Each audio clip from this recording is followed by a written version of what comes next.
तो हम स्टार्ट कर रहे हैं इलेक्ट्रिसिटी एंड करंट। और इसमें सबसे पहला ये नेक्स्ट चैप्टर आ गया है अपना। और इसमें सबसे पहला टॉपिक है। सर हाँ जी बोलो। ਸਰ ਜਿਹੜੇ ਮਤਲਬ ਸਾਨੂੰ ਅਲੱਗ ਤੋਂ ਟੌਪਿਕ ਕਰਵਾਏ ਸੀ ਸਾਡੇ ਵਾਲੇ, हाँ ਇਹ हाँ। ਉਹਨਾਂ ਦੇ ਵਿੱਚ ਆਪਾਂ ਕਰ ਲਿਆ ਸੀ, ਉਹ ਰਿਪੀਟ ਹੋ ਜਾਏਗਾ ਮਤਲਬ? Current and electricity. ਹਾਂਜੀ ਸਰ, ਕੁਛ ਕਿਹਦੇ ਕੀਤੇ ਸੀ ना टॉपिक्स ਆਪਾਂ। जो मास्टर कैडर या लेक्चर कैडर वाली क्लास में करवाए थे ना, उसमें होते हैं मतलब बेसिक से ऊपर वाले टॉपिक। ਹਾਂਜੀ अब हम कर रहे हैं बेसिक।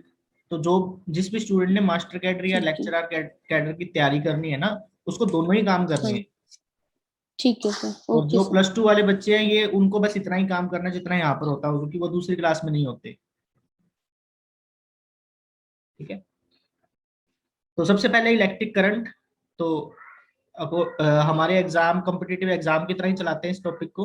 सबसे पहली बात तो आ जाती है कि इसका फॉर्मूला क्या है करंट का। तो करंट को आई से लिखते हैं हम। मैं आपको पहले वर्डिंग लिख देता हूँ। करंट की जो नोटेशन है वो क्या है, आई। और इसका फॉर्मूला होता है charge flow per unit time,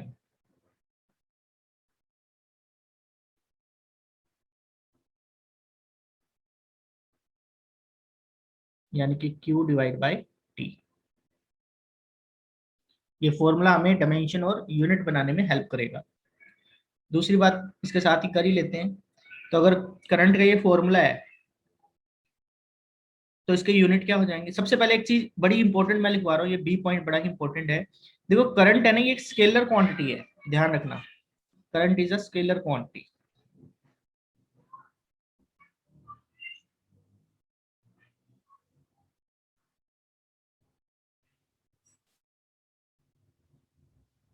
देखो होता क्या है, ये सेकंड पॉइंट इंपॉर्टेंट क्यों है।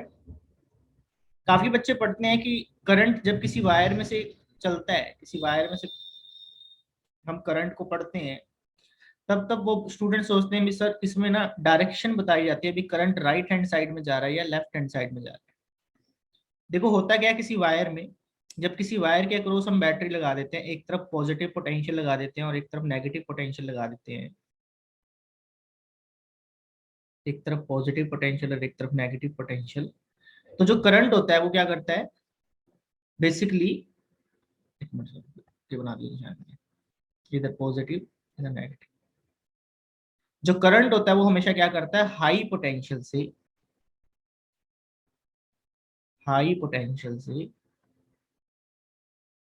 लो पोटेंशियल की तरफ मूव करता है।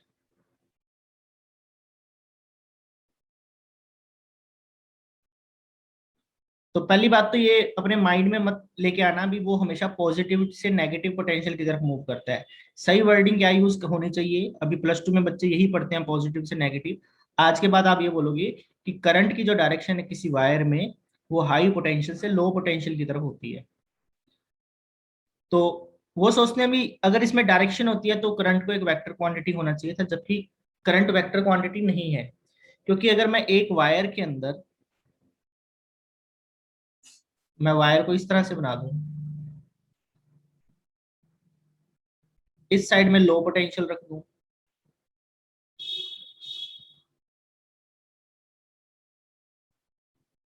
इधर हाई पोटेंशियल कर दूं, तो करंट इस साइड में मूव करेगा। तो अगर वो राइट हैंड साइड में जा रहा है, तो अगर मैं इसको आई ले रहा हूं तो लेफ्ट हैंड साइड में जाते हुए तो मुझे क्या लेना चाहिए, -I। लेकिन हम ऐसा नहीं करते, हम अभी भी इसको क्या लेते हैं, आई लेते हैं। एक रीजन तो ये है कि अकॉर्डिंग टू डायरेक्शन देखो हम प्लस या माइनस नहीं लेते इसे। दूसरा ये होता है कि ये वेक्टर लॉ ऑफ एडिशन को भी फुलफिल नहीं करता। जो करंट है वो वेक्टर लॉ ऑफ एडिशन को भी फुलफिल नहीं करता। तो करंट क्या है, स्केलर क्वांटिटी है, और ये हमेशा मूव कहां से करता है, हाई पोटेंशियल से लो पोटेंशियल। इसमें मैं एक पॉइंट और यहाँ पर क्लियर करना चाहता हूँ कि हाई पोटेंशियल से लो पोटेंशियल का मतलब क्या है। देखो अगर आपको कह दिया जाए भी वायर का जो एक सिरा है वो +10 वोल्ट पर है और एक सिरा +5 वोल्ट पर है, तो अब वो बच्चे कंफ्यूज हो जाएंगे जो ये पढ़ते हैं कि जो करंट है वो पॉजिटिव पोटेंशियल से नेगेटिव पोटेंशियल की तरफ जाता है। अब कुछ बच्चे शायद इसमें भी कंफ्यूज हो रहे होंगे कि सर ये पोटेंशियल क्यों, पोटेंशियल का मतलब क्या है। बेटा जब हम एक सेल लेके आते हैं बाजार से, है ना, एक सेल, कोई भी एक सेल लेके आते हैं, तो उस सेल के ना दो टर्मिनल होते हैं। एक साइड में अगर आप सेल को देखोगे ना ध्यान से, तो एक साइड में प्लस का निशान बना होता है और एक पर बना होता है नेगेटिव का निशान। तो कोई भी बैटरी हो या कोई भी सेल हो, तो उसका एक जो पोल होता है वो होता है हाई पोटेंशियल पर, और एक एक जो पोल होता है वो होता है लो पोटेंशियल पर। ये प्लस माइनस का मतलब यही होता है, ठीक है। तो करंट जो होता है वो क्या करता है, हाई पोटेंशियल से चल के, अगर मैं इसमें वायर लगा दूंगा एक ऐसे, तो इसमें क्या होगा, इस सेल से पॉजिटिव टर्मिनल से करंट चलेगा और किसकी तरफ चला जाएगा, नेगेटिव टर्मिनल की तरफ चला जाएगा। तो करंट जो है वो पॉजिटिव टर्मिनल से नेगेटिव टर्मिनल की तरफ बोलना सही रहेगा। ये बोलना सही नहीं रहता कि ये पॉजिटिव पोटेंशियल से नेगेटिव पोटेंशियल की तरफ चला गया। एक्चुअल में वो जाता कहाँ है, हाई पोटेंशियल से लो पोटेंशियल की तरफ। अब +10 और +5 में लो कौन है, +5 है। इसी तरह सेकंड एग्जांपल में देखो, मैं कह दूं यहाँ पर 0 पोटेंशियल है और इस साइड में -10 वोल्ट पोटेंशियल है। तो अब आप क्या देख रहे हो कि -10 वोल्ट तो और भी कम हो गया, 0 से भी कम हो गया। तो -10 और 0 में बड़ा कौन है, 0 बड़ा है। तो ये देखो -10 से किसकी तरफ जा रहा है, 0 की तरफ। तो ये जो बी पॉइंट है, ये मेरे को लगता है बिल्कुल क्लियर हो गया होगा आपको, करंट जो है वो स्केलर क्वांटिटी क्यों है, ठीक है।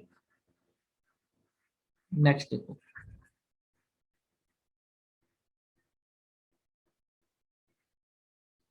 थर्ड पॉइंट है इसके यूनिट्स के बारे में। तो आपको पता है यूनिट्स हमको दो दो तरह के करने हैं, एक एसआई यूनिट। तो अगर मैं इसके पहले एसआई यूनिट की बात करूं, तो एसआई यूनिट है बेटा, यहां से देखोगे तो बनेगा कूलम पर सेकेंड, लेकिन इस कूलम पर सेकेंड को हम एम्पियर बोलते हैं, ए से लिखते हैं और इसको बोलते क्या है, एम्पियर। आपने देखा कुछ सिंबल बड़े होते हैं, कैपिटल होते हैं, कुछ सिंबल स्मॉल होते हैं। मैं जैसे जूल का जे बड़ा लिखता हूँ, न्यूटन का एन बड़ा लिखता हूँ, लेकिन मीटर का एम छोटा लिखता हूँ, ग्राम के लिए जी छोटा लिखता हूँ। तो आप ध्यान रखना, जो सिंबल किसी साइंटिस्ट के नेम पर बने होते हैं उनके लिए बड़ा कैपिटल सिंबल यूज किया जाता है। जो सिंबल किसी साइंटिस्ट के नेम पर नहीं है, जैसे मीटर किसी साइंटिस्ट का नेम नहीं है, ग्राम किसी साइंटिस्ट का नेम नहीं है, उनके लिए हम स्मॉल सिंबल यूज करते हैं, स्मॉल अल्फाबेट। तो इसका एम्पियर हो जाएगा, वैसे कूलम पर सेकंड हो जाएगा फॉर्मूला से। दूसरा है, ये जो यूनिट होते हैं ना, जैसे ऐसा यूनिट मैंने आपसे पूछा तो आप बोलोगे एम्पियर, लेकिन आपको ये पता होना चाहिए कि एम्पियर होता किसके बराबर है, 1 कूलम पर सेकंड के बराबर होता है। क्योंकि जब एमसीक्यू क्वेश्चन आते हैं ना, तो उसमें एम्पियर ना दे के कूलम पर सेकंड भी दे सकता है, और इसको ध्यान रखना कोई मुश्किल काम नहीं है, फॉर्मूला से ही बनाया है हमने। उसके बाद है सीजीएस यूनिट। तो बेटा सीजीएस यूनिट मैं बनाऊं उससे पहले आपको थोड़ा सा आइडिया खुद ही मिल गया होगा कि कूलम का सीजीएस यूनिट क्या होता है, बताओ शाबाश। कूलम का सीजीएस यूनिट क्या होता है, स्टैट कूलम। हाँ वेरी गुड, स्टैट कूलम। और वैल्यू भी ध्यान में होगी, ठीक है। वैसे मेरे को लगता है ज्यादातर बच्चों को शायद नहीं होगी, लेकिन उसकी वैल्यू भी ध्यान में होगी। अब आपको एक आइडिया यहाँ पर, सिंपल सा एक आइडिया मिल गया कि जैसे कूलम चार्ज के स्टैट कूलम होते हैं, वैसे ही टाइम का तो कोई सीजीएस यूनिट नहीं होता, टाइम का एसआई यूनिट भी सेकंड है, सीजीएस भी सेकंड है। तो जैसे हम ऊपर स्टैट कूलम रखेंगे, या इलेक्ट्रोमैग्नेटिक यूनिट भी बोलते थे उसे, इलेक्ट्रोस्टैटिक, 3-4 तरह के मैंने आपको करवाए थे वो सारे। तो इसी तरह से सीजीएस यूनिट ऑफ करंट बन जाएगा, एक तो ईएमयू, जिसे बोलेंगे इलेक्ट्रोमैग्नेटिक यूनिट, मैंने आपको करवाया था ना, एक होता है ईएसयू इलेक्ट्रोस्टैटिक यूनिट, एक होता है ईएमयू इलेक्ट्रोमैग्नेटिक यूनिट। और इसको ना बायोट बोलते हैं, बायोट, इसका सिंबल होता है BI, ठीक है। या फिर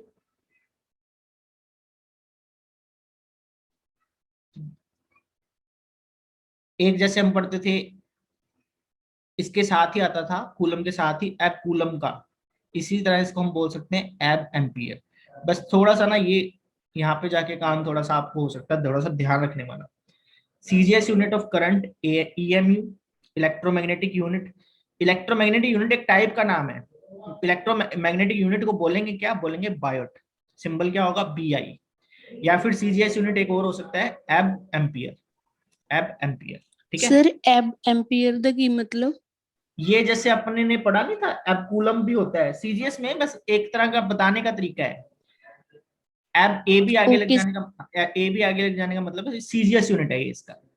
अब आपसे ये पूछा जा सकता है कि ये जो बायोट बोल रहा हूँ ना मैं, बायोट, इसी को एब एम्पियर बोल रहे हैं। मैं ये सारे नाम मेरे को इसलिए बताने पड़ते हैं क्योंकि जब ऑप्शन टाइप क्वेश्चन में पेपर में आप डील करते हो ना, तो क्वेश्चन लिखा होगा सीजीएस यूनिट, अब उसके नीचे आपको लिखा हुआ सकता है उसका इलेक्ट्रोमैग्नेटिक यूनिट को सीजीएस यूनिट बोलते हैं, बायोट को सीजीएस यूनिट बोलते हैं, एब एम्पियर को।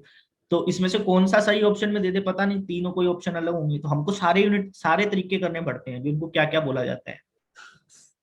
अब आपसे रिलेशन भी पूछा जा सकता है कि 1 एम्पियर और 1 बायोट में रिलेशन क्या है, तो ध्यान रखना 1 ampere is equal to 1/10 biot, और इसको आप 1/10 एब एम्पियर भी बोल सकते हो।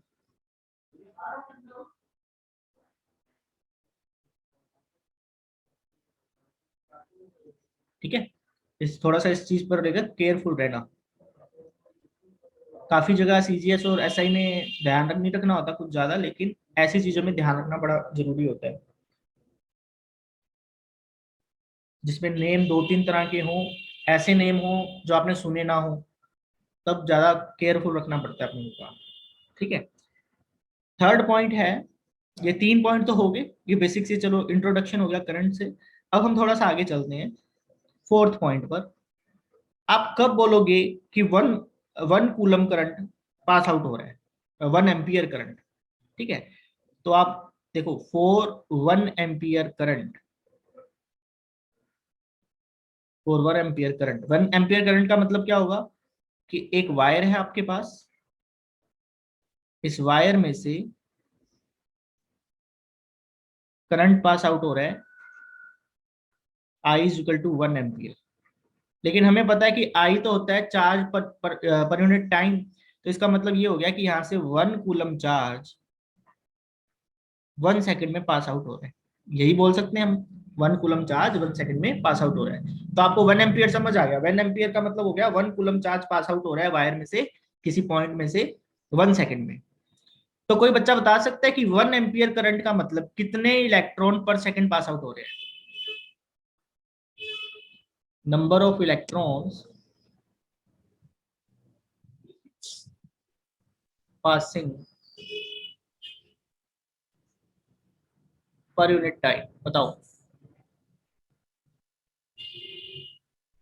मतलब हमें यही बताना होगा कि 1 कूलम में कितने नंबर ऑफ इलेक्ट्रॉन है, 1 कूलम में कितने नंबर ऑफ इलेक्ट्रॉन्स होते हैं? सर 1.6.25 नहीं, 6.2 ओके। 10⁻18 इलेक्ट्रॉन्स होते हैं। वो चार्ज की वैल्यू है जो 1.6 इंटू 10⁻⁻19 है। तो अगर मैंने आपको 1 एम्पियर करंट में बता दिया इतने electrons pass out, 1 ampere current का मतलब है कि वायर के किसी पॉइंट में से इतने इलेक्ट्रॉन्स पास आउट हो रहे हैं। तो अब मैं 2 एम्पियर के लिए पूछ लूँ तो इसे 2 से मल्टीप्लाई कर देंगे, 3 के लिए पूछ लूँ तो इसे 3 से मल्टीप्लाई कर देंगे। ठीक है, तो ये जो फोर्थ पॉइंट है वो आपको मतलब अप्लाई करना भी आ गया। 1 की वैल्यू को अगर हम 1 एम्पियर में कितने इलेक्ट्रॉन पास होते हैं हमें ये अगर ध्यान में है, तो फिर वो मेरे से चाहे 1.5 एम्पियर के लिए पूछ ले, 2 के लिए पूछ ले, 2.5 के लिए पूछ ले, 10 के लिए पूछ ले, 15 के लिए पूछ ले, बस इसी नंबर को मल्टीप्लाई कर देंगे। ठीक है, उसके बाद आ जाता है फिफ्थ पॉइंट, थोड़ा अंडरस्टैंडिंग का कंसेप्ट है ये, थोड़ा सा समझना है बस इसको। जब सारे कंसेप्ट क्लियर होंगे तब आपसे क्वेश्चन बनने ना स्टार्ट हो जाएंगे। कंसेप्ट है conventional direction of current. Conventional direction of current,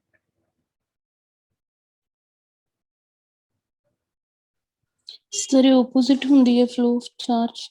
हाँ, कन्वेंशनल का मतलब होता है जैसे हम पुराने टाइम से मानते आ रहे हैं। पुराने टाइम से देखो हम क्या मानते आ रहे हैं कि एक वायर के एक साइड पर अगर हम हाई पोटेंशियल लगा दें और एक साइड में हम लो पोटेंशियल लगा दें, तो जो इलेक्ट्रॉन्स होंगे, ध्यान से देखो मैं पहले किसके बारे में बता रहा हूँ, इलेक्ट्रॉन्स के बारे में, जो इलेक्ट्रॉन्स होंगे वो लो पोटेंशियल से हाई पोटेंशियल की तरफ मूव करेंगे। तो कन्वेंशनल डायरेक्शन ऑफ करंट को अपोजिट माना गया, बोला गया कि जिस तरफ इलेक्ट्रॉन जा रहे होंगे उसके उल्टी डायरेक्शन में किसको मान लिया जाएगा, करंट को। तो ऑटोमेटिक करंट की डायरेक्शन देखो क्या होगी, हाई टू लो।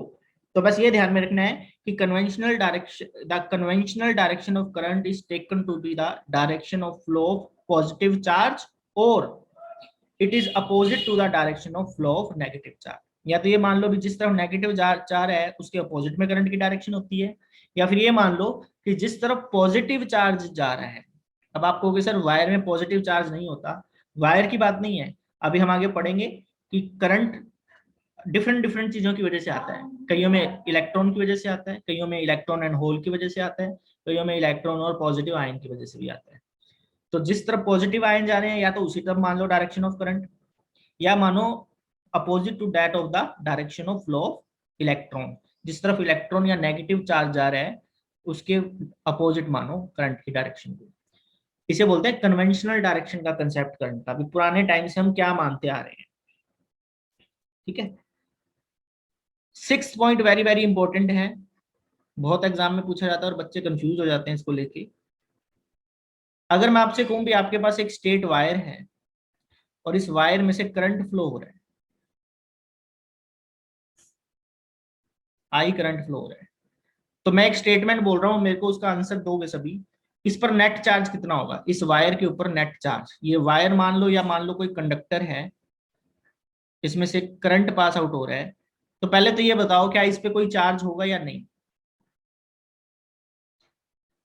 होगा सर। ये कंडक्टर है या कोई वायर है, इसमें से अगर करंट फ्लो हो रहा है तो इसमें कोई चार्ज होगा या नहीं होगा। आपको लगता है ना होगा, इसीलिए क्वेश्चन एग्जाम में गलत हो जाता है बेटा। जब भी किसी वायर में से कंडक्टर में से करंट फ्लो होगा ना, तो चाहे वो पहले इनिशियली चार्ज स्टेट में था वो न्यूट्रल हो जाएगा अपने आप ही। तो आप लिखोगे द नेट चार्ज, ऐसा इसलिए है क्योंकि इसमें जब एक इलेक्ट्रॉन बाहर निकलेगा तो एक एंटर कर जाएगा, ओवरऑल जितने नंबर ऑफ इलेक्ट्रॉन इसमें पहले थे न्यूट्रल स्टेट में उतने ही बने रहेंगे। तो आप लिखोगे the net charge in current carrying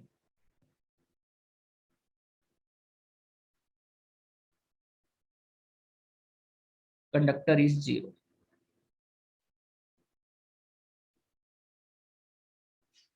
किसी भी करंट कैरिंग कंडक्टर में, चाहे वो वायर हो, चाहे वो रिंग हो, चाहे कोई बड़ा कंडक्टर हो, सभी में से अगर वो करंट पास हो रहा है तो उस पर जो नेट चार्ज है वो हमेशा कितना बना रहेगा, 0। नेट चार्ज का मतलब होता है कि उस पर चार्ज तो होगा, लेकिन जितना पॉजिटिव चार्ज होगा उतना ही क्या होगा, नेगेटिव चार्ज होगा। सो दैट ओवरऑल जो चार्ज है वो क्या हो जाएगा, 0। सम ऑफ चार्ज क्या हो जाएगा, 0।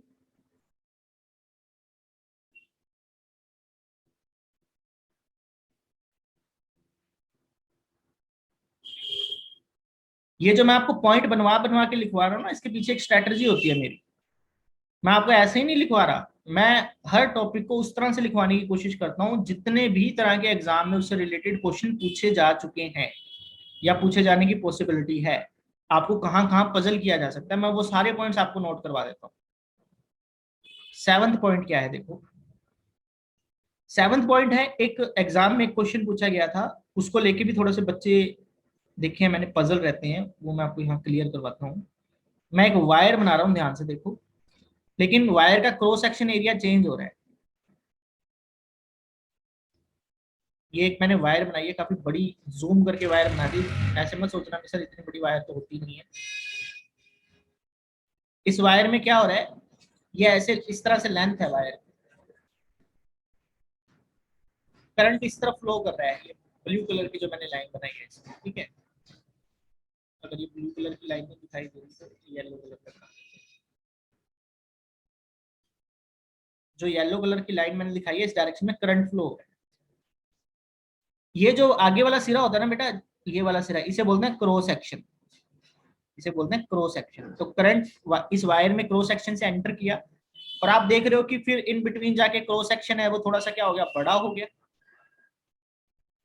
इन बिटवीन वायर का क्रॉस सेक्शन क्या हो गया, बड़ा हो गया। और फिर थोड़ा सा और आगे जाने पे क्रॉस सेक्शन और भी बड़ा हो गया।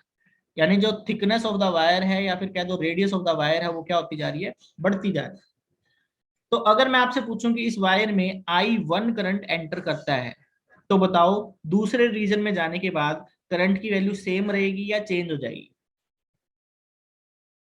अगर वायर में एंटर कम क्रॉस सेक्शन में I1 करंट ने एंटर किया, तो जब ज्यादा क्रॉस सेक्शन वाले पार्ट में करंट एंटर करेगा तो वैल्यू चेंज हो जाएगी, कम हो जाएगी, ज्यादा हो जाएगी या सेम रहेगी? सर सेम रहू, रेजिस्टेंस कट जू। हाँ सेम रहेगी। तो हम बोलेंगे करंट जो है वो वायर के कंडक्टर के लिए, बेसिकली कंडक्टर के लिए जो करंट है वो चेंज नहीं होता according to their cross section. इस पॉइंट को लिख देते हैं, ये एग्जाम में आया हुआ है। बच्चे क्या सोचते हैं पता है, होता क्या है कि क्रॉस सेक्शन बढ़ने से ना रेजिस्टेंस कम हो जाता है, जितना ज्यादा क्रॉस सेक्शन बढ़ेगा रेजिस्टेंस कम हो जाएगा। तो बच्चों को ऐसा लगता है कि वो कंसेप्ट, जो ये वाला कंसेप्ट है ना कि रेजिस्टेंस कम हो जाएगा, वो तब एप्लीकेबल है जब आप एक wire low,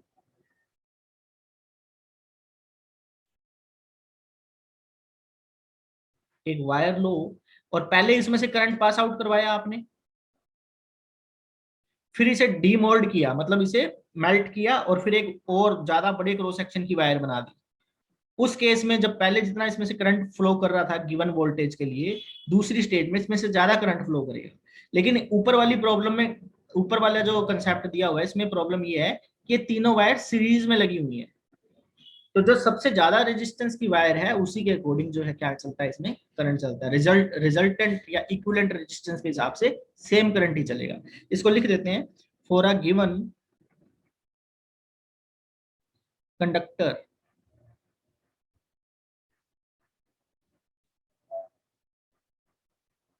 current does not. Sir हाँ जी बोलो। सर विजिबल नहीं हो रहा। किसी को भी नहीं दिखाई दे रहा क्या? देख रहा है सर। सर शायद नेटवर्क इशू।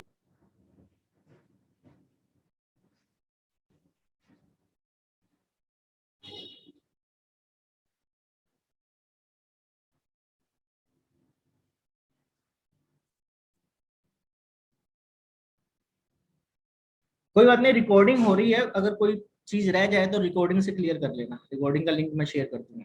तो अगर एक ही वायर का cross section in between change हो रहा है तो करंट क्या रहेगा, एक जैसा ही रहेगा। सर हो गया सेट। हाँ ओके।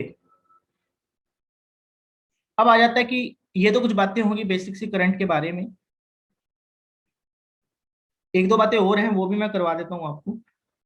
8th पॉइंट है जो बड़ा ही इंपॉर्टेंट, काफी बार एग्जाम में, स्टेट लेवल के एग्जाम में तो इसके चांसेस कम है लेकिन फिर भी कर लेना ज्यादा बेटर है। देखो अगर मैं आपसे कहूँ कि आपको एक चीज अभी तक समझ में आई है कि जो करंट है वो बेसिकली किसी भी चार्ज के मोशन की वजह से आता है, नेगेटिव या हो या पॉजिटिव हो, जो करंट है वो चार्ज के मोशन की वजह से आता है। अब मैं आपको कह रहा हूँ कि आपके पास ना एक इलेक्ट्रॉन है, कोई भी चार्ज हो, इलेक्ट्रॉन हो, या मैं इसको क्यू चार्ज बोल देता हूँ, इसको मैं क्यू चार्ज बोल देता हूँ। ठीक है, इलेक्ट्रॉन हुआ तो इसके अपोजिट डायरेक्शन में करंट मान लेंगे, पॉजिटिव चार्ज हुआ तो इसकी डायरेक्शन में ही करंट को मान लेंगे। ये जो पार्टिकल है ये ना रिवॉल्व कर रहा है एक सर्कुलर पाथ में, एक सर्कुलर पाथ में क्या कर रहा है, रिवॉल्व कर रहा है। कंसेप्ट समझ में आया, ये क्या कर रहा है, रिवॉल्व कर रहा है, कोई सी भी डायरेक्शन से, इस डायरेक्शन में रिवॉल्व कर रहा है, क्लॉकवाइज डायरेक्शन से रिवॉल्व कर रहा है, और रेडियस ऑफ द पाथ जो है वो आर है। हमसे ये पूछा जा सकता है कि अगर ऐसा कुछ है तो ये बताओ, अगर इसके घूमने की वेलोसिटी v है, इसके घूमने की जो वेलोसिटी है वो क्या है, v है, तो इसके घूमने की वजह से कितना करंट बनेगा। इसे बोलते हैं करंट ड्यू टू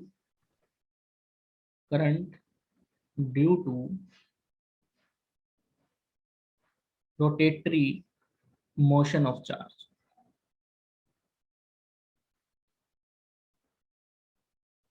तो बेटा सिंपल, अब आपको एक चीज समझ में आएगी कि हम बेसिक फॉर्मूला को फॉलो करें तो कभी भी कंसेप्ट गलत नहीं होगी। हमें पता है कि करंट का फॉर्मूला होता है charge flow per unit time.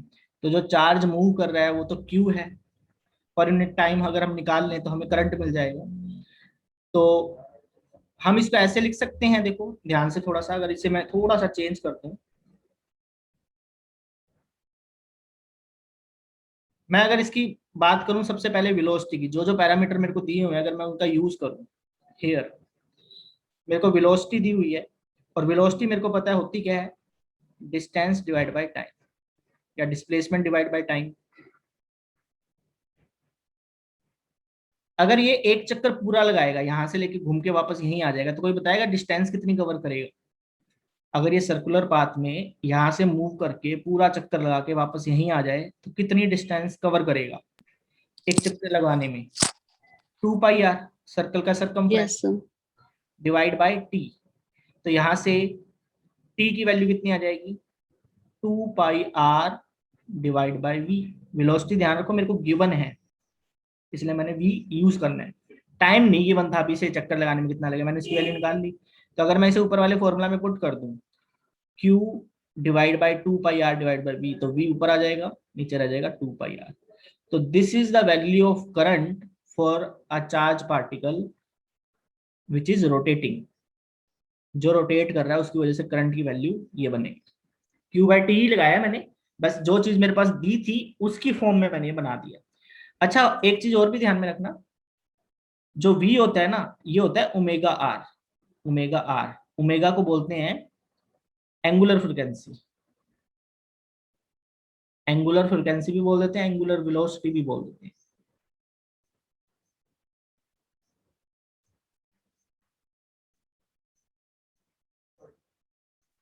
और ये जो लीनियर वेलोसिटी होती है, जो v है, इसे बोलते हैं लीनियर वेलोसिटी।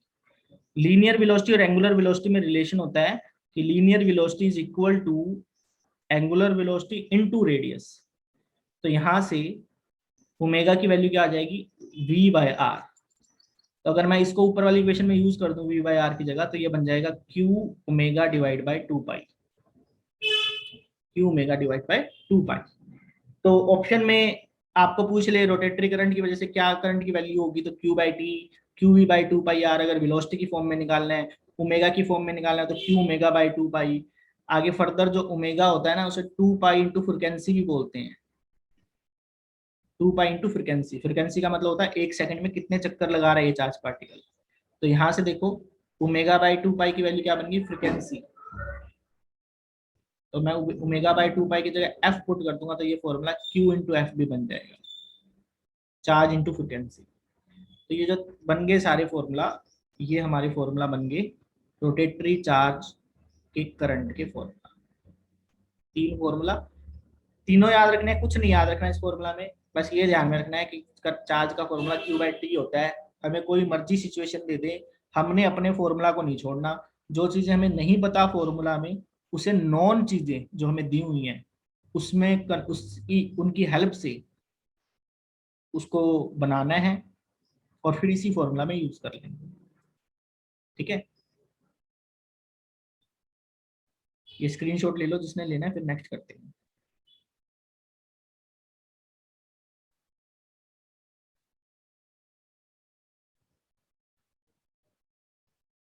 देखो next 9th point. 9th point में मैं आपको करवा रहा हूं करंट कैरियर्स के बारे में। करंट कैरियर्स का मतलब होता है करंट किसकी वजह से आता है।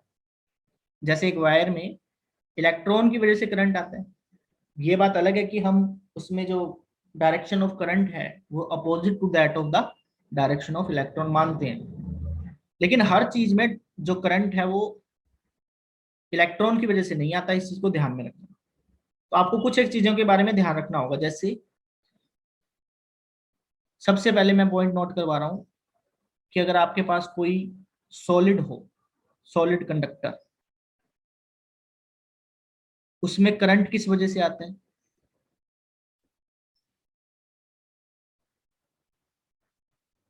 पहले सारी चीजों को देख लो कौन कौन सी चीजें होती हैं। दूसरा, लिक्विड्स में भी करंट चलता है। केमिस्ट्री आप पढ़ते हो, उसमें सेल होते हैं ना, सेल, उसमें डिफरेंट डिफरेंट तरह के एसिड होते हैं, जिंक सल्फेट, कॉपर सल्फेट, और उससे आपने सेल बनाना सीखा होगा, साल्ट ब्रिज लगा के, कुछ याद आया होगा। ठीक है, तो लिक्विड्स में किसकी वजह से करंट आता है? डिस्चार्ज ट्यूब जैसी नाम आपने कुछ सुना होगा। तो एक्चुअल में आपको गैसेस होती है ना, गैसेस, उसमें से भी करंट पास आउट कर जाता है हाई पोटेंशियल की हेल्प से। कुछ 10,000 से लाख वोल्ट के पोटेंशियल की वजह से गैसेस में से भी करंट को हम पास आउट कर सकते हैं। टेस्ला कोयल का नाम भी सुना होगा, वो भी गैसेस में से करंट को पास आउट करने का एग्जांपल है।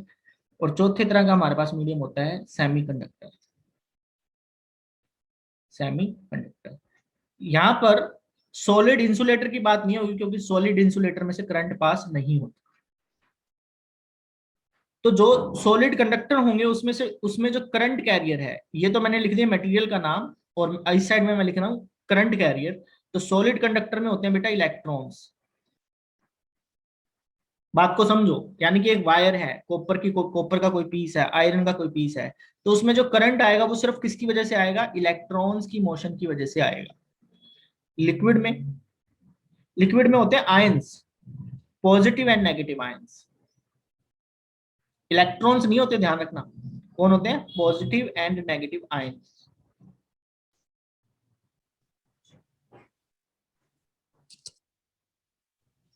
अब अगर कोई बच्चा कहे सर नहीं समझ में आया, तो देखो जैसे मान लो मैं कह दूं कि मेरे पास HCl है, ठीक है, HCl एसिड को मैंने वाटर में डिसॉल्व कर दिया, तो इसमें दो आयन बनेंगे, H+ बनेगा और Cl नेगेटिव बनेगा। इसी तरह से NaCl है, मैं उसे वाटर में डिसॉल्व कर दूं तो Na+ बनेगा, Cl नेगेटिव बनेगा वाटर में डिसॉल्व होने के बाद। अब उस वाटर से भरे कंटेनर पे मैं दो रॉड डिप कर दूं उसमें, एक रोड के ऊपर मैं कह दूं भी नेगेटिव चार्ज लगा दूं बैटरी का, और एक पर पॉजिटिव चार्ज लगा दूं एक रोड पर।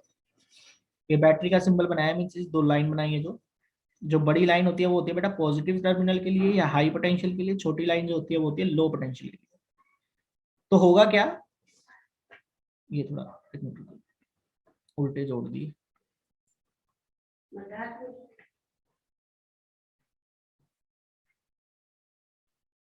बैटरी का सिंबल हैबिट बनाओ, इसी तरह से बनाना है, बड़ी लाइन को लेफ्ट हैंड साइड में बनाना। एक हैबिट होती है, वैसे तो कहीं भी बना लो।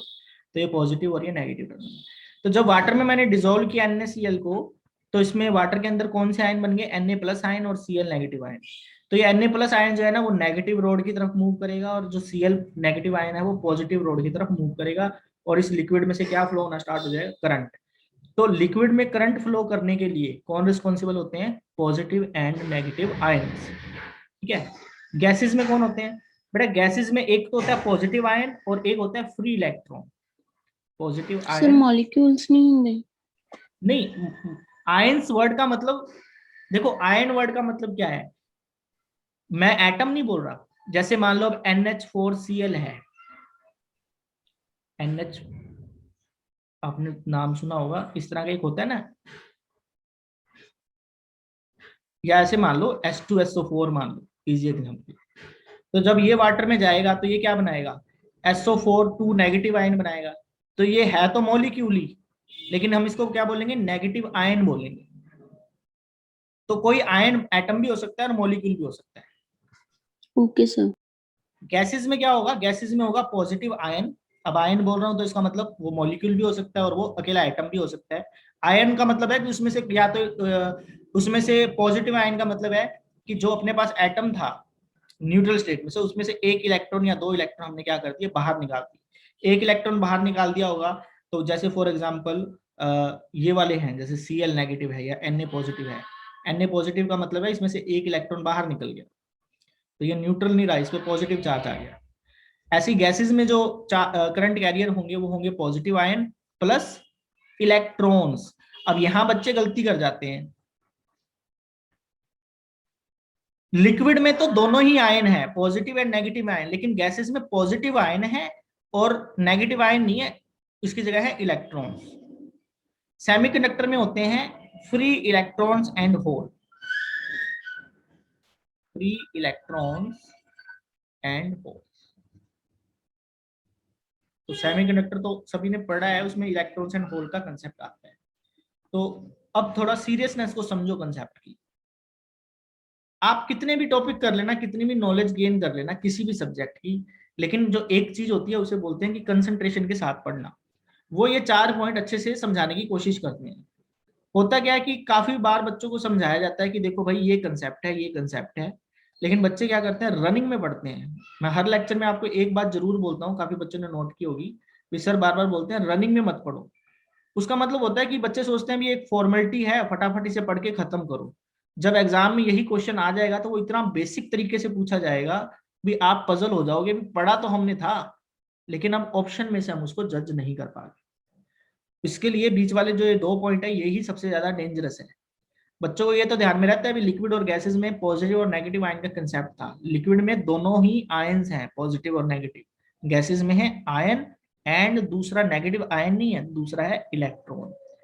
ऑप्शन में क्वेश्चन आ जाए कि गैसियस मीडियम के अंदर करंट किसकी वजह से आता है, और यही चार ऑप्शन सेट करते हैं, ए में इलेक्ट्रॉन, बी में ये, सी में ये, डी में ये, तो बच्चे ये 2 ऑप्शन में जरूर कंफ्यूज हो जाते हैं। अब कंफ्यूजन होने का मतलब होता है या तो उसका क्वेश्चन सही हो जाएगा या गलत होगा।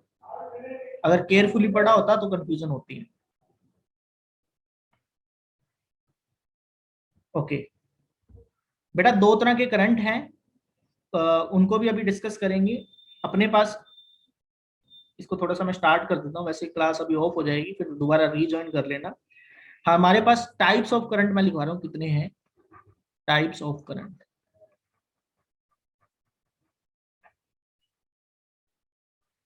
हमारे पास बेटा 2 तरह के करंट है, एक है alternating current,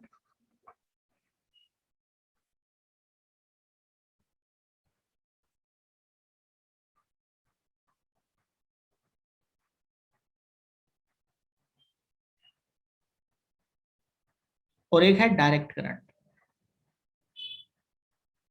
alternating current and direct current, इनके बारे में भी एक पॉइंट है, ज्यादातर तो आपको पता ही होगा इनके बारे में, बोर्ड में आपने पढ़ा है, लेकिन 1-2 पॉइंट ऐसे हैं जिन जो आपके वीक होते हैं और जिन पर क्वेश्चन पूछा जा सकता है, और वो क्वेश्चन गलत भी कर सकते हो।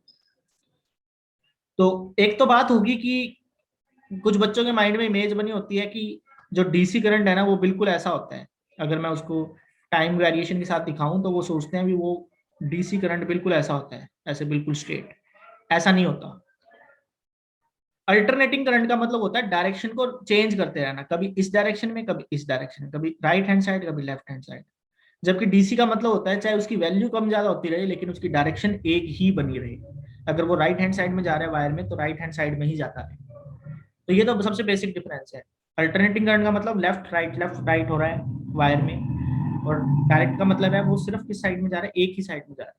ये मेरे डायग्राम के अकॉर्डिंग बता रहा हूँ। अगर वायर ऐसे होगी तो हम कह देंगे ऊपर जा रहा है, नीचे जा रहा है, ऊपर जा रहा है, नीचे जा रहा है। ऐसे इसमें होगी तो हम कह देंगे या तो सिर्फ ऊपर जा रहा है या सिर्फ नीचे जा रहा है। एक डायरेक्शन में बना रहना डायरेक्ट करंट, दोनों 2 डायरेक्शन में जाते रहना, कभी एक में कभी दूसरे में, पेरियोडिकली, उसे बोलते हैं अल्टरनेटिंग करंट। दोबारा से क्लास खत्म होने के बाद रीजॉइन करो और फिर हम स्टार्ट करते हैं दोबारा।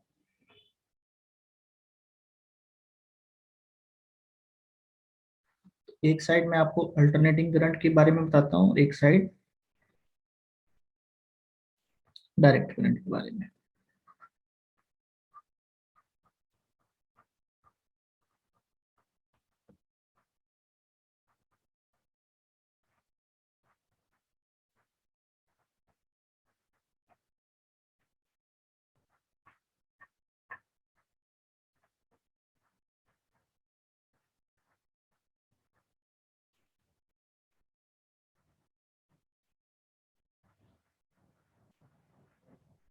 पहला पॉइंट देखो,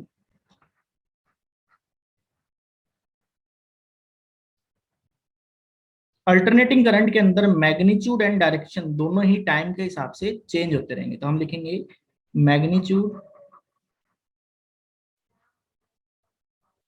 एंड डायरेक्शन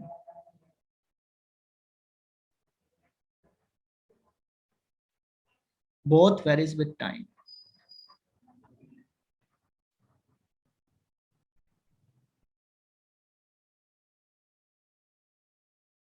इसको अगर मैं डायग्राम की हेल्प से एक्सप्लेन करना चाहूँ तो आप ऐसे समझ सकते हो,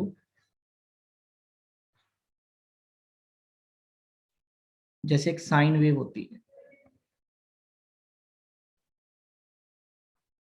तो आप क्या देख रहे हो, करंट की वैल्यू टाइम के हिसाब से हर टाइम बदल भी रही है। देखो वैल्यू कम ज्यादा होती जा रही है, ज्यादा होती जा रही है, मैक्सिमम वैल्यू पर पहुंचता है करंट, फिर डिक्रीज होना स्टार्ट होता है, और फिर इस पॉइंट पे पहुंचने के बाद डायरेक्शन रिवर्स हो जाती है। अगर वो राइट हैंड साइड में जा रहा था तो फिर वो लेफ्ट हैंड साइड में जाएगा और उसकी वैल्यू चेंज हो रही है।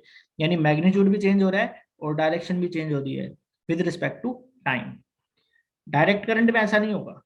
डायरेक्ट करंट में डायरेक्ट मैग्नीट्यूड चेंज हो सकता है लेकिन डायरेक्शन चेंज नहीं होगी।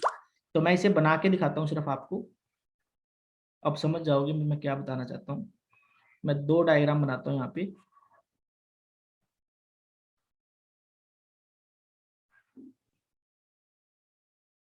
या तो जो डायरेक्ट करंट है वो देखने में ऐसा होगा,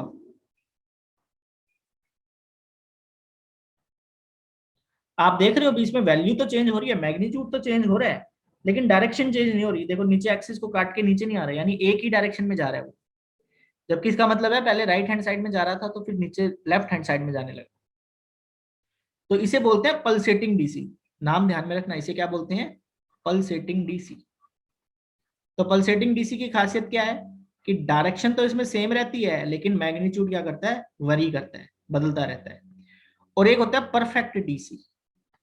परफेक्ट डीसी देखने में ऐसा होता है, ना तो इसकी वैल्यू चेंज हो रही है, ना ही इसकी डायरेक्शन चेंज हो रही है। इसे बोलते हैं परफेक्ट डीसी।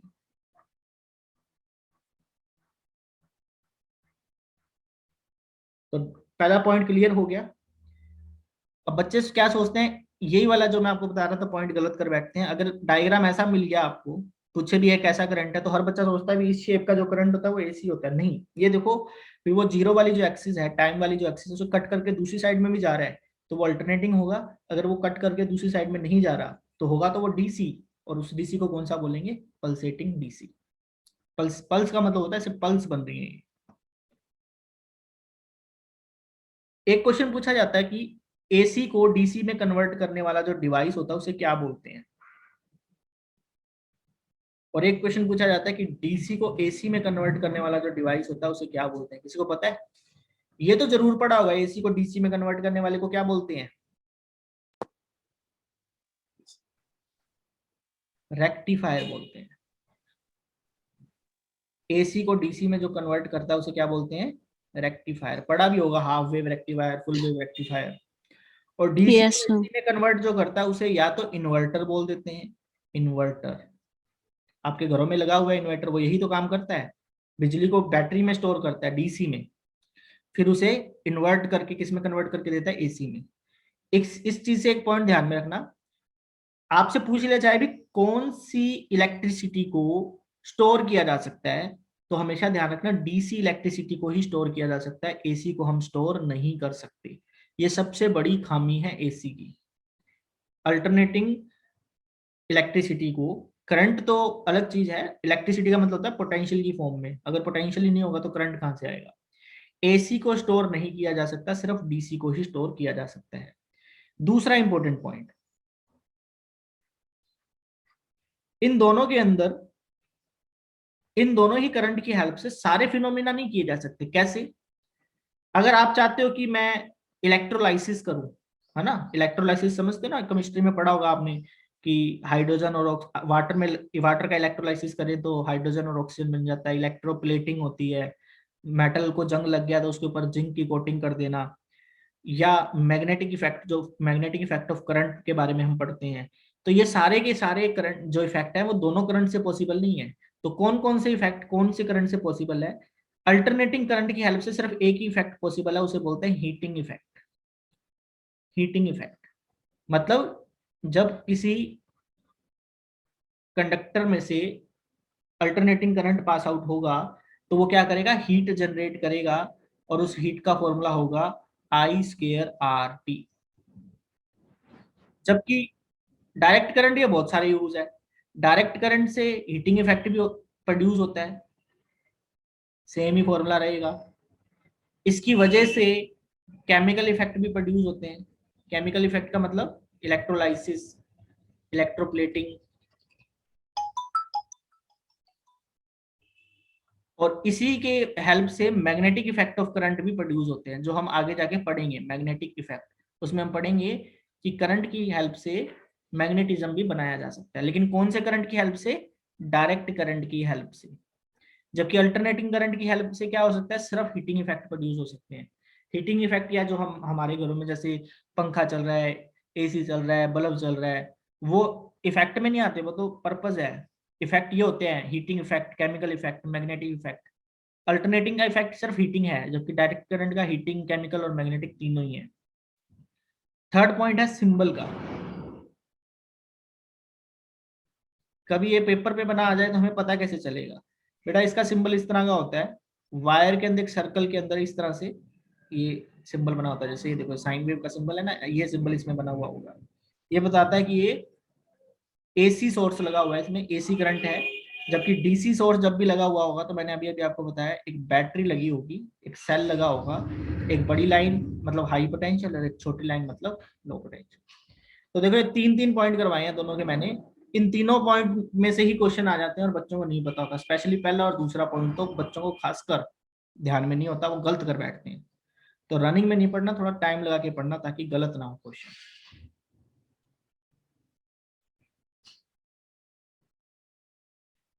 तो ये सारी बातें जो मैंने अभी तक बताई हैं, ये इससे रिलेटेड थी करंट से। जब भी हमारे मन में करंट वर्ड आता है तो बस यही आता है भी चार्ज डिवाइड बाय करंट होता, चार्ज डिवाइड बाय टाइम को ही हम करंट बोलते हैं। जबकि मैंने 10-12 पॉइंट आपको लिखवाए हैं करंट से रिलेटेड। एक छोटे से टॉपिक से रिलेटेड इतनी सारी चीजें पूछी जा सकती हैं। अब धीरे धीरे हम करंट के बारे में और भी पढ़ते हैं। नेक्स्ट जो हमने टॉपिक पढ़ना उसका नाम है बेटा current density. Current density, current density को जे सिंबल से लिखते हैं, कैपिटल जे सिंबल से। तो अब इसके बारे में डिटेल में हम पढ़ते हैं। सबसे पहले तो करंट डेंसिटी होता क्या है, इसका फॉर्मूला क्या है।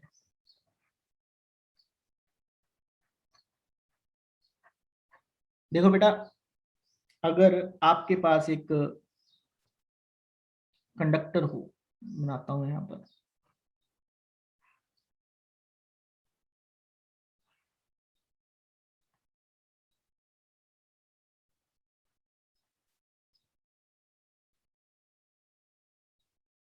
ये तो यहां से ऐसे तिरछा कटा हुआ है, ऐसे मतलब सीधा कटा हुआ है, लेकिन यहाँ वाली साइड से ना इसको मैंने तिरछा काट दिया, समझ गए। जैसे पेड़ में, आप पेड़ पौधों में कलम नहीं बनाते, ऐसे ऐसे होता है, उसको ऐसे काट दें, बीच में से तिरछा ऐसे काट दें। तो एक साइड इसकी ऐसे है।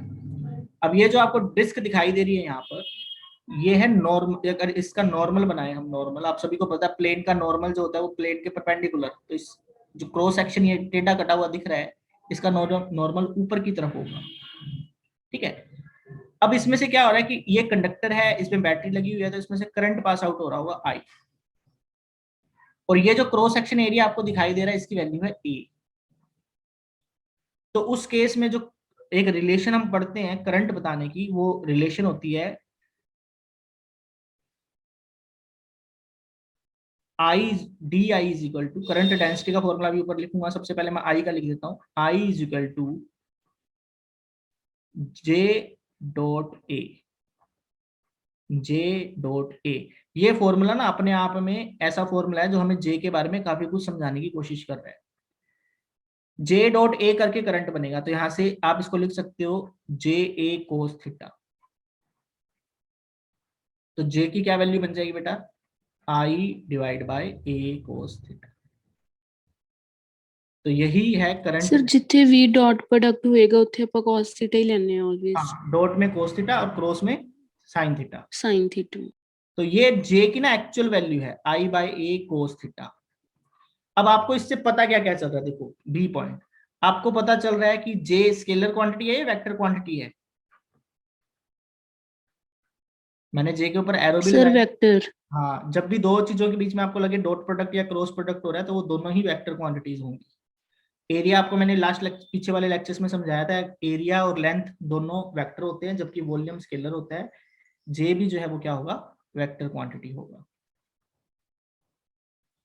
तो ये तो है बेटा ऊपर वाला एग्जैक्ट फॉर्मूला, ये वाला फॉर्मूला जे का एग्जैक्ट फॉर्मूला। लेकिन ना आपको एग्जाम में हो सकता है इसे थोड़ा सा चेंज करके दे दे। कैसे, ये समझने के लिए मैं लिखवाया exact formula. Otherwise normal language में जे को ए बाय आई बाय ए कह देते हैं, करंट पर यूनिट एरिया। वो ये मान के चलते हैं ये क्रॉस सेक्शन टेढ़ा नहीं कटा हुआ, सीधा ही कटा हुआ है, सो दैट नॉर्मल और करंट के बीच में जो नॉर्मल और जे के बीच में जो एंगल बन रहा है, जो ये जे है ना, ये जैसे करंट जा रहा है इस तरफ, तो जे इसी डायरेक्शन में होता है जिस डायरेक्शन में करंट जा रहा है, ये ध्यान रखना। ये जो थीटा है यहाँ पे नॉर्मल और जे के बीच में थीटा है। तो जे आई डिवाइड बाय ए, इसे बोलते हैं current per unit area, current per unit area. तो जनरली आई बाय ए ही यूज करते हैं, लेकिन ऐसा अगर कोई न्यूमेरिकल बन जाए जिसमें क्रॉस टेढ़ा कटा हुआ क्रॉस सेक्शन दे दे तो आप बोलोगे आई by A cos theta. Vector quantity है, हमें उस फॉर्मूला से समझ में आ गया। सी पॉइंट इसके यूनिट से रिलेटेड हो जाएगा, इसके यूनिट्स क्या होंगी। तो देखो ऐसा यूनिट तो सभी को दिखाई दे रहा है। करंट का होता है एम्पियर, एरिया का होता है मीटर स्क्वायर, लेकिन वो डिवाइड में है तो ये बन जाएगा ampere per metre square, ampere per metre square. ठीक है, सीजीएस करने की जरूरत नहीं है इसकी। अगर सीजीएस करना हो तो ये जो एम्पियर है उसके जो भी थे एएमयू में लिखवाया ना मैंने बायोट एब एम्पियर, इसकी जगह वो आ जाएगा और मीटर की जगह आ जाएगा सेंटीमीटर। सीजीएस में अगर इसे लिखना हो पूछा नहीं जाता, लेकिन अब हैबिट ये बनाओ कि जब मैं कोई चीज एक बता देता हूँ तो उससे रिलेटेड सारी चीजें हमें पता रहे। एम्पियर को क्या लिख सकते हैं, बायोट, और मीटर स्क्वायर को क्या लिखेंगे, पर सेंटीमीटर स्क्वायर, बायोट पर सेंटीमीटर स्क्वायर। अच्छा, इसकी डायमेंशन की अगर हम बात करें, डायमेंशन की, तो देखो एम्पियर की डायमेंशन होती है ए, ध्यान है ना, चार्ज की 80 होती है, लेकिन करंट की जो डायमेंशन है वो क्या होती है, ए ही होती है। पीछे मेरा डायमेंशन कंसेप्ट रह गया था पीछे वाले टॉपिक में करंट के लिए, उसमें लिख लेना dimension of current is a, simple A1। अब यहाँ पे मीटर स्क्वायर है तो यहाँ पे क्या आ जाएगा L-2। तो ये देखो ये बन गई डायमेंशन। किसकी डायमेंशन है ये, जे की, A1 L-2।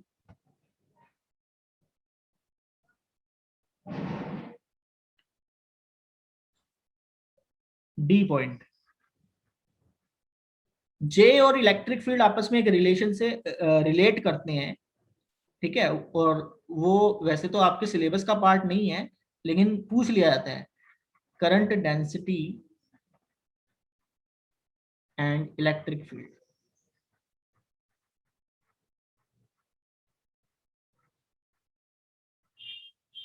ध्यान रखना बेटा, J equal to sigma E होता है, J is equal to sigma E.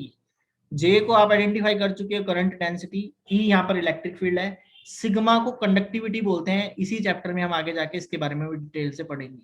Conductivity, ये सरफेस चार्ज डेंसिटी नहीं है। अब इस चैप्टर के अंदर सरफेस चार्ज डेंसिटी जैसा कुछ भी नहीं आएगा, इसके अंदर सिग्मा जो वर्ड होगा वो किसके लिए होगा, कंडक्टिविटी के लिए होगा।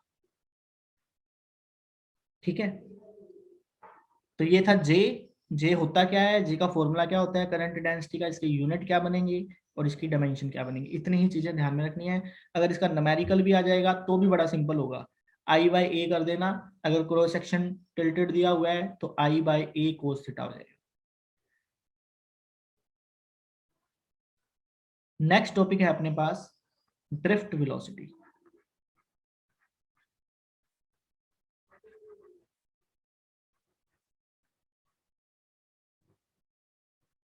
ड्रिफ्ट वेलोसिटी का कंसेप्ट समझाने से पहले मैं आपको ये बताता हूँ कि ड्रिफ्ट वेलोसिटी का कंसेप्ट है क्या एक्चुअल में।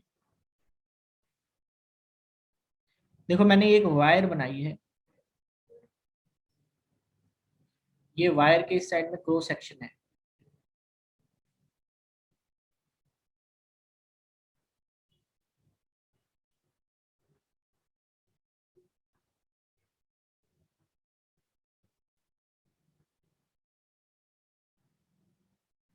ठीक है, इस वायर का ये क्रॉस सेक्शन हो गया। इस वायर के अंदर करंट जा रहा है, अभी चलो करंट नहीं मानते, ये कोई कंडक्टर की वायर है। अगर ये कंडक्टर की वायर है कोई, या कोई कंडक्टर है, तो आपको पता है अभी कंडक्टर के अंदर भी मैंने पीछे लिखवाया क्या होते हैं, इलेक्ट्रॉन्स होते हैं। तो ये सपोज करो इलेक्ट्रॉन्स हैं इसके अंदर, फ्री इलेक्ट्रॉन कंडक्टर के अंदर, जो अभी हमने इसमें बैटरी नहीं लगाई तो ये मूव कर रहे हैं। बेटा जब हम किसी कंडक्टर पे बैटरी नहीं लगाते ना, उस टाइम में इसके जो इलेक्ट्रॉन होते हैं वो रैंडम मोशन कर रहे होते हैं, कोई ऊपर कोई नीचे कोई राइट कोई लेफ्ट, अपनी मर्जी से इधर उधर मूव कर रहे होते हैं और एक दूसरे से टकरा रहे होते हैं, एटम से टकरा रहे होते हैं। इस चीज को बोलते हैं रैंडम मोशन। क्या बोलते हैं, रैंडम मोशन। और ये जो रैंडम मोशन है इसकी वजह से करंट नहीं आता। रैंडम मोशन की वजह से करंट की वैल्यू क्या होती है, 0, क्योंकि नेट चार्ज कहीं एक साइड में मूव नहीं कर रहा, कोई चार्ज पार्टिकल अगर लेफ्ट में जा रहा है तो कोई राइट में भी जा रहा होगा कोई electron, so that net current क्या बना रहता है, 0। और रैंडम मोशन के अंदर जो वेलोसिटी ऑफ इलेक्ट्रॉन है, वेलोसिटी ऑफ इलेक्ट्रॉन वो 10⁻6 मीटर पर सेकंड तक की हो सकती है। 10⁻6 मीटर पर सेकंड बहुत बड़ा नंबर है। 10⁻6 मीटर पर सेकंड, 10 लाख मीटर पर सेकंड, मतलब सॉरी 10 लाख मीटर पर सेकंड मैं बोल रहा हूँ, मीटर किलोमीटर नहीं, 10 लाख मीटर पर सेकंड। तो ये बहुत ज्यादा वेलोसिटी है, लेकिन कैसी वेलोसिटी है, रैंडम वेलोसिटी, जिसकी वजह से करंट क्या है, 0।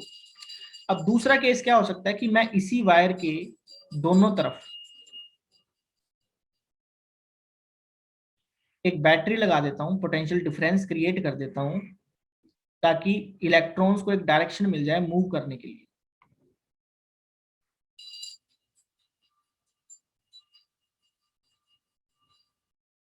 तो ये वायर है, इसके दोनों तरफ मैंने क्या किया, बैटरी लगा दी।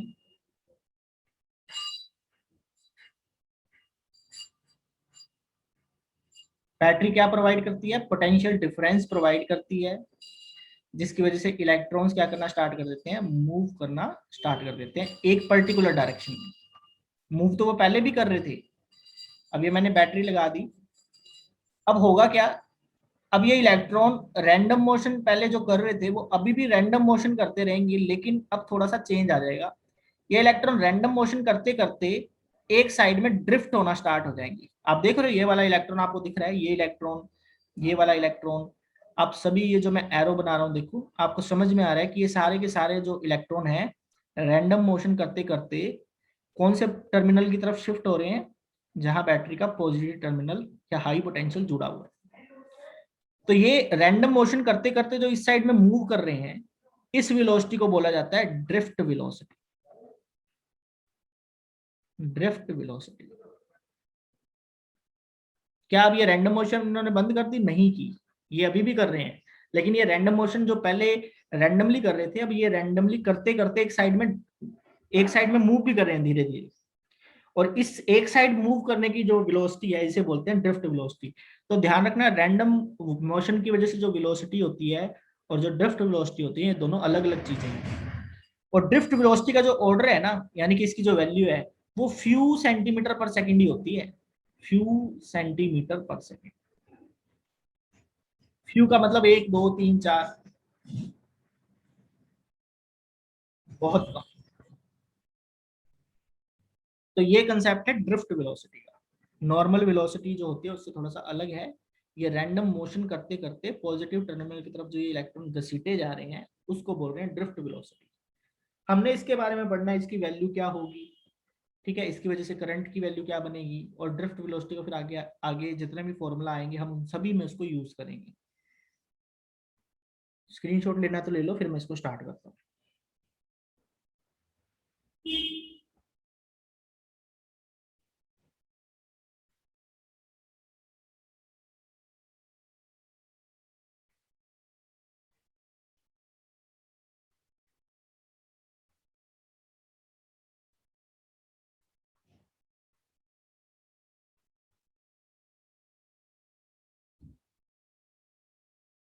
देखो, सबसे पहला पॉइंट जो इसमें हमने नोट करना है वो क्या है कि ड्रिफ्ट वेलोसिटी एक वेलोसिटी है, तो इसके यूनिट मीटर पर सेकंड ही होंगे, डायमेंशन इसकी LT-1 ही होगी। इसको VD से लिखते हैं। इसका फॉर्मूला क्या होगा, इसका फॉर्मूला जो सबसे बेसिक फॉर्मूला वो है I/N EA। यहाँ पे बेटा I क्या है, करंट,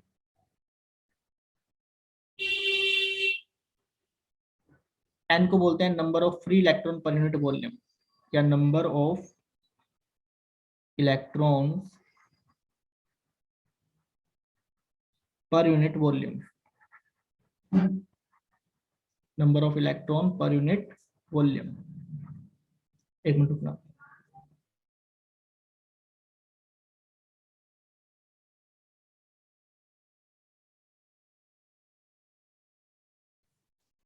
तो ड्रिफ्ट वेलोसिटी होगी I/N EA। I है करंट, n है number of electron per unit volume, इसको ध्यान में रखना, n नंबर ऑफ इलेक्ट्रॉन नहीं है, number of electron per unit volume है। और a तो आपको पता है क्रॉस सेक्शन एरिया हो जाएगा, क्रॉस सेक्शनल एरिया जो मैंने पीछे बना के दिखाया था आपको।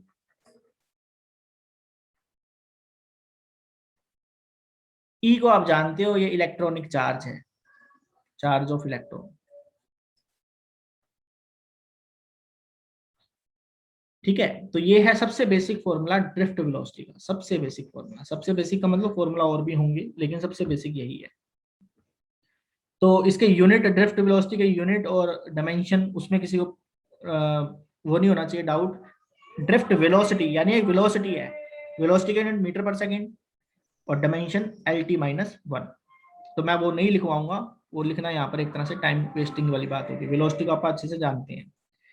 इसके अलावा और क्या क्या यूनिट हो सकते हैं, देखो यूनिट में सारे यहाँ पे एक बार आपको लिखवा देता हूं। मोर फॉर्मूला, सॉरी,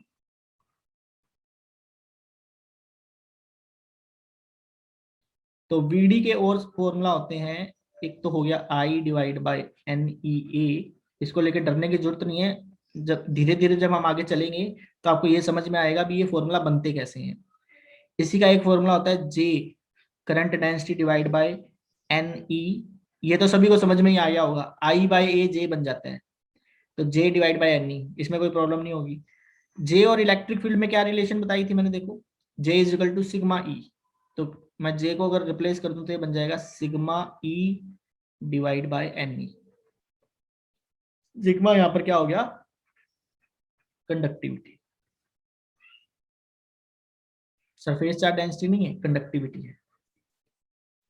ठीक है, ये जो सिग्मा होता है ना, ये रेजिस्टिविटी का अपोजिट होता है, रो को बोलते हैं रेजिस्टिविटी।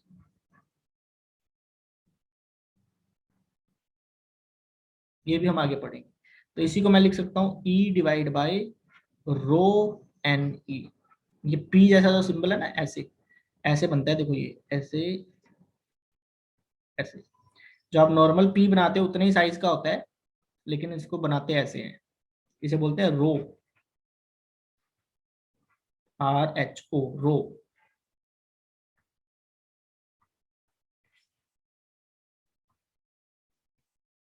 और एक फॉर्मूला इसका होता है पोटेंशियल, पोटेंशियल के लिए बड़ा V यूज करते हैं, capital V, rho NE divide by L। L है लेंथ ऑफ द वायर या length of the conductor, length of the conductor.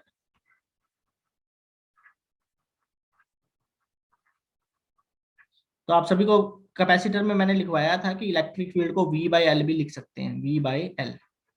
तो मैंने इलेक्ट्रिक फील्ड को V/L यूज कर लिया, J को सिग्मा E यूज कर लिया, सिग्मा को 1/ρ यूज कर लिया। तो ये डिफरेंट डिफरेंट फॉर्मूला, पहले वाला जो फॉर्मूला है ना INEA, इसी से बने हैं। देखो हमें क्यों करने पड़ेंगे, क्या हमें सारे करने पड़ेंगे, बिल्कुल सारे करने पड़ेंगे, क्योंकि ऑप्शन टाइप क्वेश्चन में यही तो मजा है। इन पांचों फॉर्मूला में से कोई भी फॉर्मूला एक ऑप्शन में दे देंगे, बाकी कुछ और बना देंगे।